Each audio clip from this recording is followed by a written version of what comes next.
In the modern age, it feels very weird to cover events that happen via YouTube live stream or Facebook Live or Twitch. People who sit there in front of countless others who they don't actually see in some weird voyeuristic situation. Very similar to how this is being recorded right now in front of a live Twitch audience. I don't know who's watching or anything else, and I could do anything at this point in time, and they would have no way of stopping me or no way of interacting with me. It's a weird world, which brings me to this story right here, where this woman, Cassandra Damper, is currently in a bit of hot water for shooting her friend Devin Holmes in the head on a Facebook Live video. Now, the video itself, I'm not going to show you. You can go find it yourself. It's pretty disturbing. Essentially, they were playing with a gun.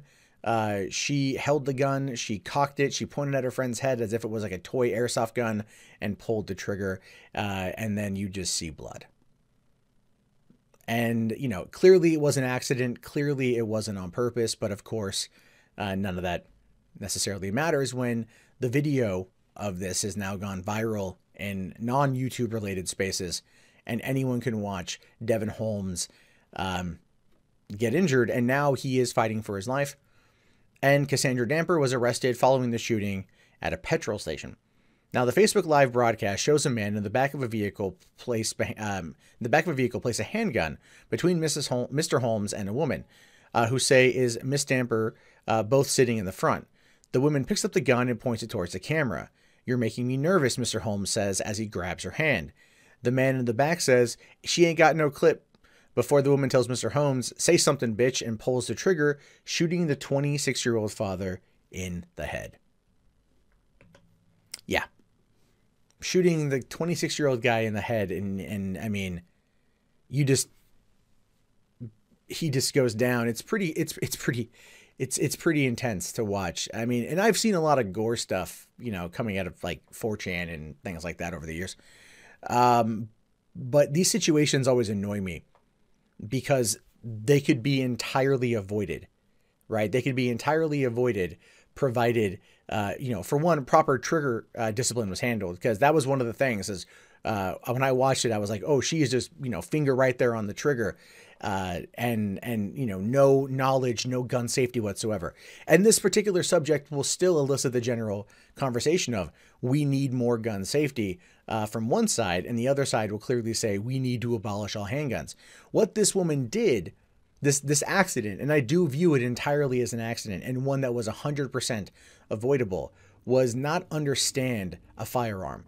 Her friends who provided the firearm didn't understand the firearm or didn't pay attention. Her friend saying it ain't got no clip.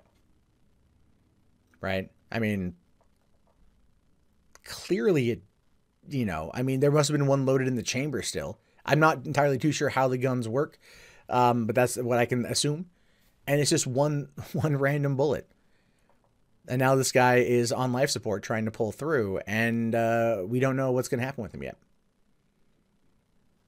But I look at this story and I just can't help but think, like, what would happen in some alternate reality, some weird, crazy alternate reality where we could have gun safety, you know, more, I don't want to say mandatory, but maybe not as stigmatized. Because it feels like those words, gun and safety, are extremely stigmatized in this day and age, right? Because oftentimes people view gun safety, at least on like in some areas, as gun control. But kids who grow up around guns with proper gun safety etiquette, there's not as many shootings. You know, they can identify what a gun is and then not want to, you know, not want to engage with it in a way that's like a toy. Because the way that Cassandra here was holding the gun was essentially like it was a toy, like it was an airsoft gun. It was just something she was all like, you know, pew, pew, pew, pew, until she pulled the trigger after cocking it and effectively ending what life her friend Devin Holmes had. But not only that, she was arrested for kind of tampering with evidence because she tried wiping her fingerprints off of the gun, or tried wiping the gunpowder residue off of the car. Or off the gun. She was trying to wipe that all away. And that's what the cops got her on.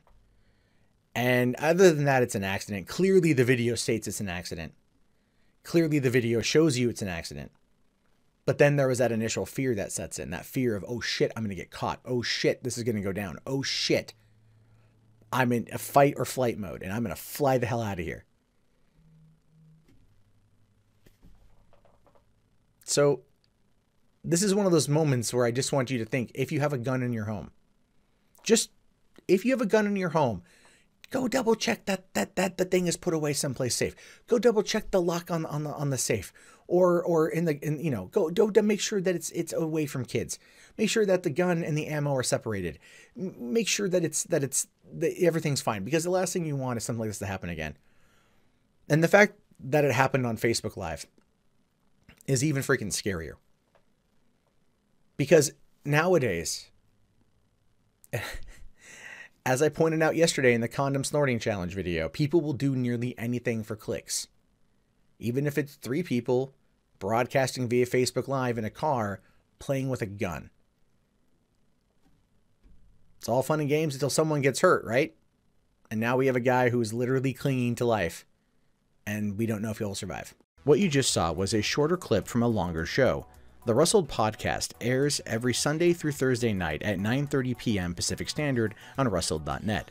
Please consider subscribing to the channel, as well as 3 Buck Theater, and potentially becoming one of our sponsors at patreon.com/mundanematt. Thank you, and have a great day.